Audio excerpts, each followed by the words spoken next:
punot dulo ng kaguluhan ng Israel at Palestine ay dahil lamang sa agawan ng lupa. Kinuha ng Britanya ang kontrol sa lugar na kilala bilang Palestine matapos talunin ang pinuno ng bahaging iyon ng gitnang silangan ang Ottoman Empire ng unang digmaang pandaigdig. Ang lupain ay pinaninirahan ng isang Hudyo na minorya, gayon din ng iba pang mas maliliit na grupong etniko.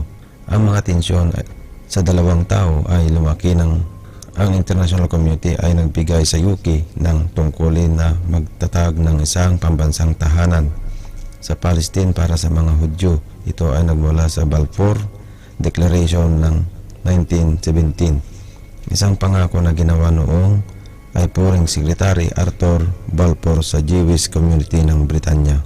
Ang deklarasyon ay tinago sa mandato ng Britanya sa Palestine at inendorso ng bagong likhang League of Nations, tagapagpauna ng United Nations noong 1922. Para sa mga Hudyo, ang Palestine ang kanilang tahanan ng kanilang mga ninuno, ngunit inangkin din ng mga Arabong Palestinian ang lupain at tinututulang ang paglilipat.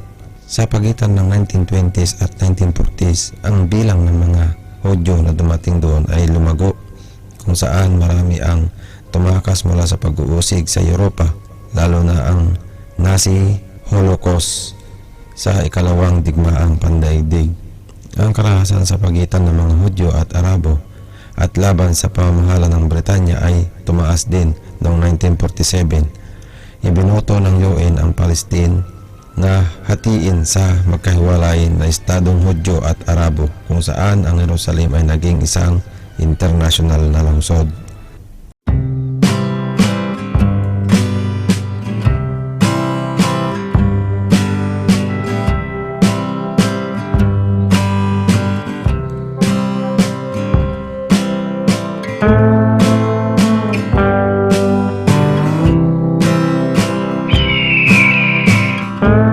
Ang planong iyon ay tinanggap ng mga pinunong Hudyo, ngunit tinanggihan ng panig ng mga Arabo at hindi kailanman ipinatupad. Noong 1948, nang hindi malutas ang problema, umatras ang Britanya at idineklara ng mga pinunong Hudyo ang paglikha ng Estado ng Israel. Ito ay nilayon upang magsilbing isang ligtas na kanlungan para sa mga Hudyo na tumakas sa pag-uusig, gayon din bilang isang pambansang tinubo ang bayan para sa mga Hudyo. Ang labanan sa pagitan ng Jewish at Arab militias ay tumitindi sa loob ng ilang buwan, at isang araw pagkatapos ideklara ng Israel ang Estado, 5 Arabong bansa ang umatake. Daan-daang libong Palestinian ang tumakas o pinaalis sa kanilang mga tahanan sa tinatawag nilang Al-Nakba.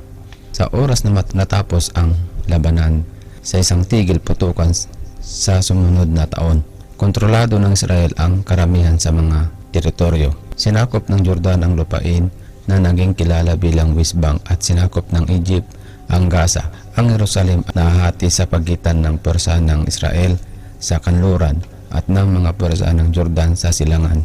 Dahil hindi kailanman nagkaroon ng kasunduan sa kapayapaan, ay nagkaroon ng mga digmaan at labanan sa mga sumunod na dekada. Sa isang digmaan, noong 1967, sinakop ng Israel ang East Jerusalem at ang West Bank. Gayon din ang karamihan sa Syrian Golan Heights, Gaza at ang Egyptian Sinai Peninsula. Karamihan sa mga Palestinian refugee at kanilang mga inapo ay nakatira sa Gaza at sa West Bank, gayon din sa kalapit na Jordan, Syria at Lebanon. Maging ang kanilang mga inapo ay hindi pinahintulutan ng Israel na bumalik sa kanilang mga tahanan, at sinabi ng Israel, mapupuno ang bansa at magkakaroon ito ng isang estado ng Hudyo. Sa nakalipas na 50 taon, ang Israel ay nagtayo ng mga pamayanan sa West Bank at East Jerusalem, kung saan higit sa 700,000 mga Hudyo ang nakatira. Ang ilang makapangyarihang bansa kasama ang Amerika ay gumit na para sa kasunduan. Ang Israel at Palestine para sa usapang pangkapayapaan ay ginanap sa pagitan ng 1990 at 2010. Isang negosasyong kapayapaan ay tila posible sa mga unang araw. Ang isang serye ng mga lihim na pag-uusap sa Norway ay naging proseso ng kapayapaan sa Oslo na walang hanggan, na sinasagisag ang seremonya sa damuhan ng White House noong 1993 na pinangunahan pa mismo ang Pangulo ng Amerika ay si Bill Clinton. Sa isang makasaysayang sandali, kinilala ng mga Palestinian ang Estado ng Israel, ang Palestine Liberation Organization o PLO bilang tanging kinatawan ng mga mamayang Palestinian. Ang Self-Governing Palestinian Authority ay itinatag. Di nagtagal, lumitaw ang Palestinian militant group na Hamas ay nagpadala ng mga suicide bombers upang patayin ang mga tao sa Israel at sirain ang mga pagkakataon ng isang deal. Taon 2000, sinubukang buhayin ang prosesong pangkapayapaan. Pagdating ng taong 2014 ay dito na nagwakas ang pag-uusap tungkol sa kapayapaan nang ayaw magkasundo ang Israel at Palestine sa Washington. Ang pinakahuling planong pangkapayapaan na inihanda ng Estados Unidos noong si Donald Trump, ang Pangulo, ay tinawag na the deal of the century ni punong ministro Netanyahu. Ngunit ibinasura ng mga Palestinian bilang isang panig at hindi kailanman umalis sa lupa. Ang Gaza ay pinamunuan ng Hamas, isang Islamist na militanteng grupo na nakatuon sa pagkawasak ng Israel at itinalaga bilang isang teroristang grupo. Pero sa kagustuhan ng grupong Hamas na pulbusin ang Israel, mukhang nabaliktad ang sitwasyon dahil ang Hamas ay sorpresang inatake ang Israel noong Oktubre 7 taong kasalukuyan, habang ang mga Israelita ay nagsasagawa ng kasiyahan kung tawagin ay music festival. Ang Hamas ay sa pilitang pinasok ang boundary sa pamamagitan ng pagsira sa mga bakod nito at gumamit pa sila ng mga paramotors at sinabayan pa nila ng pagpapalipad ng halos 5,000 rockets na halos ikinasawi ng 1,300 na Israelita. Yung iba dito, minasakar, ginahasa ang mga ilang kababaihan at saka pinatay. At marami pang bihag na hawak ang mga Hamas. At ayon sa mga balita, meron din tayong mga kababayang Pinoy. 3 dito ay pinatay ng mga Hamas. At dahil sa ginawang karimari-marim ng mga Hamas, ang nag-udyok sa Israel government sa utos ni Prime Minister Benjamin Netanyahu na burahin sa mundo ang grupong Hamas, kaya't bilang ganti ng Israel mula sa himpapawid sa pamamagitan ng Israel Air Force ay binagsakan nila ng mga bomba kung saan nagkukubli ang mga Hamas na ikinasawi ng maraming Palestinian civilian dahil ginagamit ng mga Hamas ang mga civilian na human shield.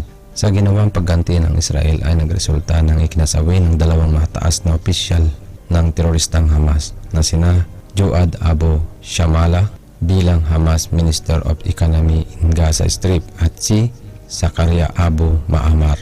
Nitong huli, kinausap ng Israel government ang UN na gawin lahat ng kanilang mga kaya na palikasin ang higit 1 milyong Palestine na nakatira sa Gaza. Pagkalipas ng 24 oras ay lulusob ang mga Israel ground force nito upang puksain at ubusin ang mga natitirang teroristang Hamas na nakatira sa Gaza. Dahil hindi talaga titigil ang Israel government hanggat hindi pakawalan ng mga Hamas ang lahat nilang bihag. Ngayon ay aral na ito sa mga ibang militanteng grupo na nais maghasik ng kaguluhan. Kung walang nangyayaring pag-atake, wala sanang kaguluhan tulad sa nangyayari ngayon sa pagitan ng Israel at Palestine.